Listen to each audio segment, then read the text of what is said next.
I'm Bill Good. Good morning, and welcome to a special edition of the program. Today, Premier Christy in an exclusive 90-minute appearance. The legislature resumes sitting tomorrow. Despite some carping in the media, there was never to be a throne speech.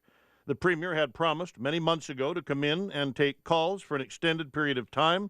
Last week, she proposed coming in, making a short address to outline her spring agenda, then take my questions and your calls right to 10 o'clock. Premier, good morning. And please begin. Good morning, Bill. It's nice to be with you. Thank you very much for allowing me to have this time. I did promise you that I would come back, and I'm not sure you believed that I would actually come for an hour and a half. I did. I think we agreed on an hour. But you extended it. Well, I extended it. We're glad Thank you for that. I appreciate it. Well, I wanted to just take a few minutes to outline where we're going in the spring. We did, as you know, introduce a throne speech in the fall. It was a really big, substantive one. So we're continuing on that agenda, and that hasn't changed. We are not going to be pursuing flights of fancy and changing the agenda every 6 months or so. It's a jobs agenda. It's about putting people to work, and we're going to continue with that agenda. But I did want to say a few things about where we're going, just to kind of to refresh it. And I've been Premier now for about 11 months, and we've been making a lot of changes in government since I arrived. And I think for me, the most important thing we've done is open up government. So that means doing things like coming on your show for an hour and a half. It means traveling around doing town halls in places like Cranbrook, Fort St. John, Comox, Chinese community, fully translated in Richmond, and doing roundtables. So, for example, I was in the Okanagan and I did a roundtable on public safety, local issues in Maple Ridge. I've been talking to students and faculty at Trinity Western University, TRU, UBC, and I think perhaps the most inspiring visit that I made was to Burns Lake, where there's a community that is coping with grave emotional losses, potentially big economic change, and, really being resilient in the face of personal tragedy.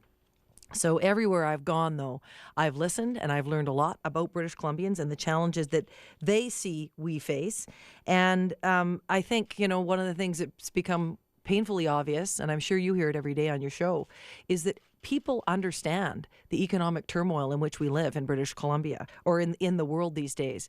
It's been tough out there. And you go down to the United States, as I was twice in the last week, it's a real mess down there. They are dealing with huge issues. You go to Europe, again, they're coping with really difficult issues. And other provinces across the country are facing big deficits and high unemployment.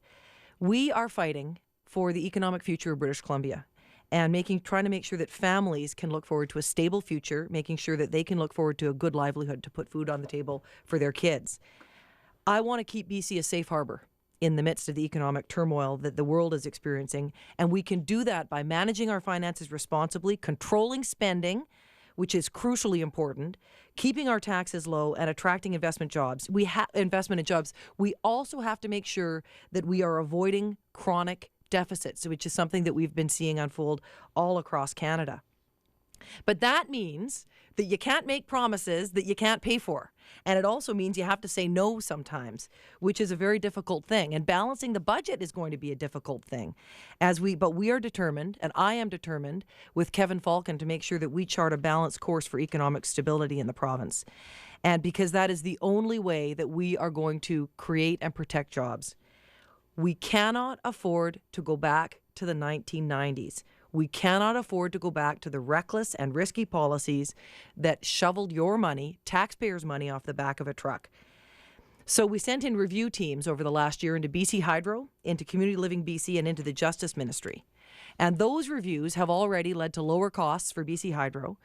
It will lead to better service for clients and families of CLBC. And it will mean that we are going to have an open and honest look at our justice system. There is only one taxpayer bill, and we are going to create an Auditor General for local government to make sure that local governments are keeping property taxes under control. So this is what we're talking about when I talk about stable fiscal management. And that's what I mean when I say we're delivering on the jobs plan that we set out in September and that we talked about in the legislature in the last session. It's about getting government out of the way of job creation, creating infrastructure to get our goods to market, and making sure that we're opening those new markets. And I'd like to encourage any of your listeners who want to check it out on the web, because the BC Jobs Plan is there. We're continuing to add to it, and we're seeking people's input on it. And so it's bcjobsplan.ca if people want to go check it out. And we are making progress on it already. And I think you saw the natural gas strategy that we unveiled a few weeks ago. That is a really solid example of where we're going on the jobs plan. We want to take BC's natural gas, which is abundant in the northeast, compress it into liquefied natural gas in the northwest, and ship it to Asia, where we can get a much higher price and diversify our market so that we're no longer captive to the North American price for natural gas. And it's going to create up to 11,000 new jobs over the next 8 years. And it's an opportunity to grow a brand new industry for Canada, and not just British Columbia, but for Canada. So we're going to have to make sure, though, that we are continuing to look across the spectrum and make sure that we're looking after skills training and making sure that we're making sure that people have the education that they need to be able to get those jobs. Now, shipbuilding is another example of something that we've done over the last 11 months to make it, that I think made a difference. We implemented a skills training credit that helped us land the biggest federal procurement in British Columbia's history. That's about 4,000 jobs. Rio Tinto Alcan is making the biggest private sector investment ever made in BC up in Kitimat. Mining expansions are being announced, including at the Huckleberry Mine. That's going to create 70 new jobs and ensure the stability of 230 over the long term. Western Forest Products is investing $200 million to modernize their Vancouver Island operations. And after years and years of squabbling and acrimony, we broke the logjam on the Evergreen Line, creating 8,000 jobs and connecting the Tri-Cities, including Port Moody and Coquitlam, back, into the system, into the rapid transit system. This spring, we are going to introduce and work on job creation plans in tourism, transportation, technology and clean tech, mining, agriculture and foods, forestry, and international education.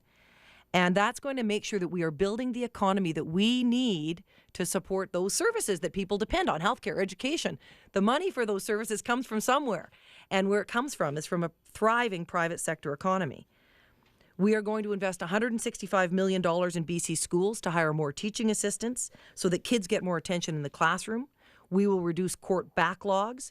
We are putting the interests of children first in divorce proceedings and moving more families from costly legal fights to mediation.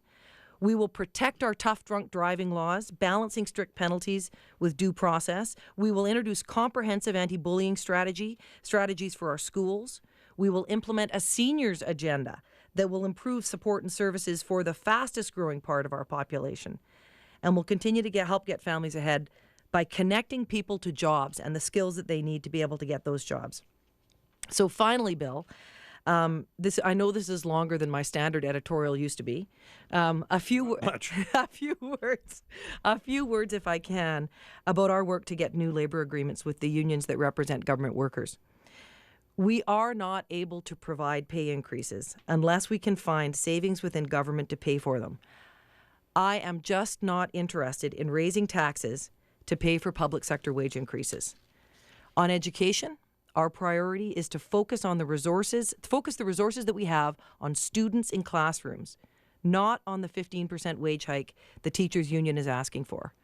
We've already appointed a fact finder to report back on this dispute, but I am not terribly optimistic. There have been 73 negotiating sessions with the teachers' union since their contract expired, and there's been almost no movement at the bargaining table. And later this spring, other collective agreements also expire. We are committed to find ways of getting agreements, but we are not going to ask taxpayers to pay more to fund them. Our economy is very fragile at the moment. And once we make the economy stronger, we will have more choices because we'll be able to afford more. And that's why we're fighting for the economic future of BC families. That's why we have a jobs plan. That's why we are working to protect and create jobs in British Columbia. Thank you, Bill, for the time. Much more with Premier Christy Clark right after this. And a reminder that you can watch the Premier live on CKNW.com. We're live streaming this interview. Email us your questions, good@cknw.com, or tweet us at CKNW or at BillGood980. Back right after this. You're listening to CKNW News Talk 980, BC's news leader. BC Premier Christy Clark live in studio. I've got lots of questions. Let me start by reminding you that 8 months ago you sat here and promised fast action to deal with Stanley Cup rioters, and you said I could hold you accountable.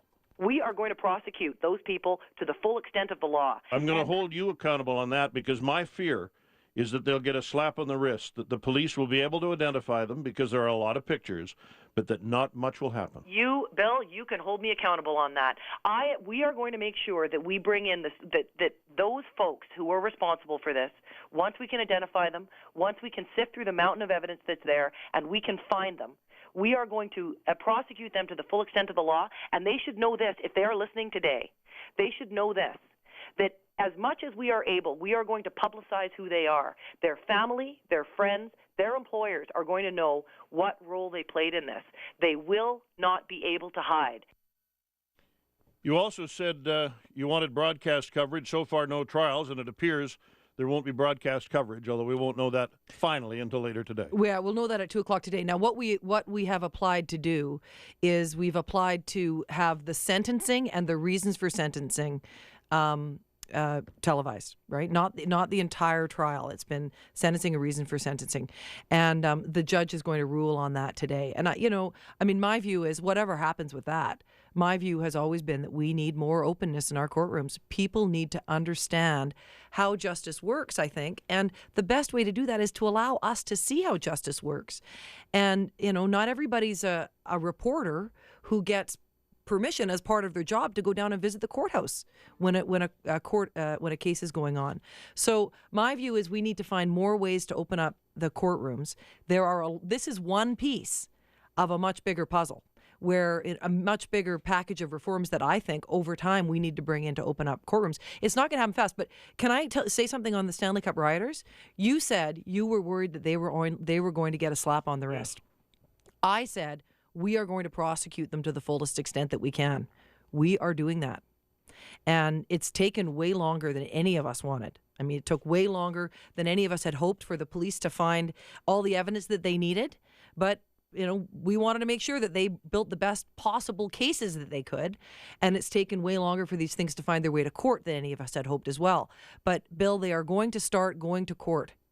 And what the commitment that I made then, and I'm sticking with this, is we are going to prosecute them to the full extent that we can. That's what I said, and that hasn't changed.